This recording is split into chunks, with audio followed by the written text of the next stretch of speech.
सारनाथ येथील ऋषीपतन मृगदाय वनामध्ये मुलगंधकुटीचे हे भव्य दिव्य सुंदर असं बुद्ध विहार आहे। आपण बघत आहोत हे मुलगंधकुटी बुद्ध विहार आणि या विहाराच्या बाजूलाच हे पंचवग्गीय भिक्खूंना तथागतांनी उपदेश दिला त्याची या ठिकाणी ह्या प्रतिमा स्थापित करण्यात आलेल्या आहेत।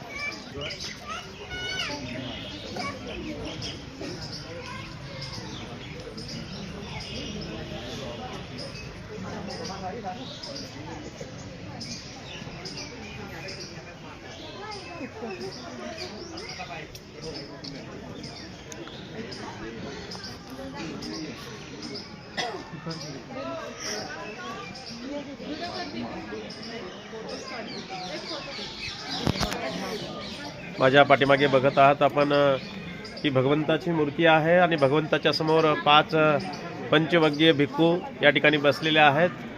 भगवंताने पहिला जो सारनाथ या ठिकाणी धम्माचा उपदेश केला, भिक्खू संघाची स्थापनाच केली, ते हा प्रसंग या ठिकाणी दाखवलेला आहे। 5 पंचवग्गीय भिक्खू या ठिकाणी दाखवलेले आहेत। तथागत भगवंत त्यांना उपदेश करताना या ठिकाणी दाखवलेले आहेत। आपण बघत आहोत हा संपूर्ण परिसर देश विदेशातून या ठिकाणी भगवंताला अभिवादन करण्यासाठी उपासक मोठ्या प्रमाणावरती येत असतात।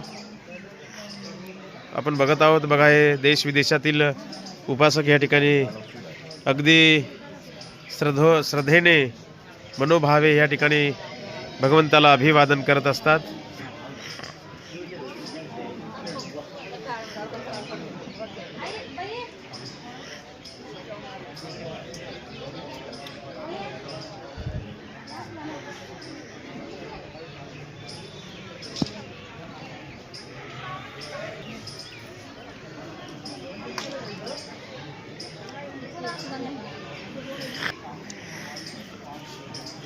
हे धम्मचक्र आहे, याला गती देताना आपले उपासक दिसत आहेत।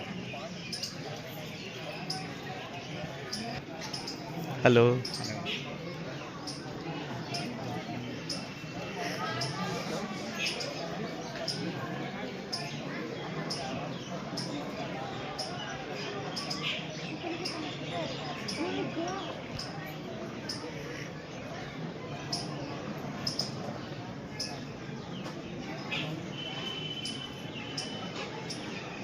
या ठिकाणी हे 28 बुद्ध दाखवलेले आहेत।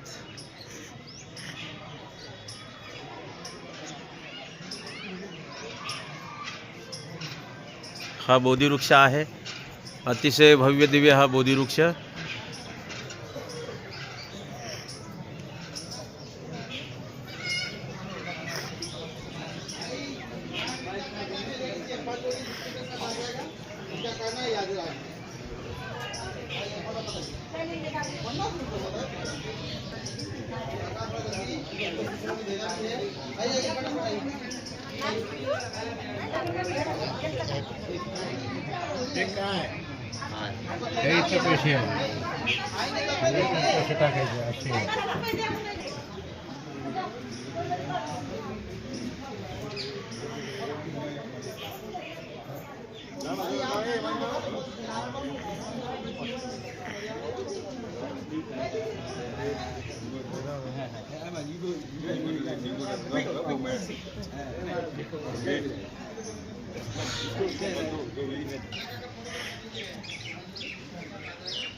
हे जे मुलगंधकुटी बुद्ध विहार आहे, हे मुलगंधकुटी बुद्ध विहार आणि माझ्या सोबत हे सर्व धम्मस्थलीतील उपासक आहेत। या ठिकाणी बघत आहोत आपण हे भगवंतानी 5 परिव्राजकांना ही भगवंतानी दीक्षा दिली ते प्रतिमा या ठिकाणी दाखवलेल्या आहेत। या ठिकाणी सर्व उपासकांनी वंदन केलेलं आहे, अभिवादन केलेलं आहे माझ्या बाजूला हे भंते राजरत्न जे आहेत आणि हे मुलगंधकुटी बुद्धविहार आहे. या ठिकाणी आताच आपल्या उपासकांनी या ठिकाणी त्रिशरण पंचशील ग्रहण केलेलं आहे आणि या ठिकाणी भेट देण्यासाठी आलेले आहेत. आपण बघत आहोत हे सर्व उपासक.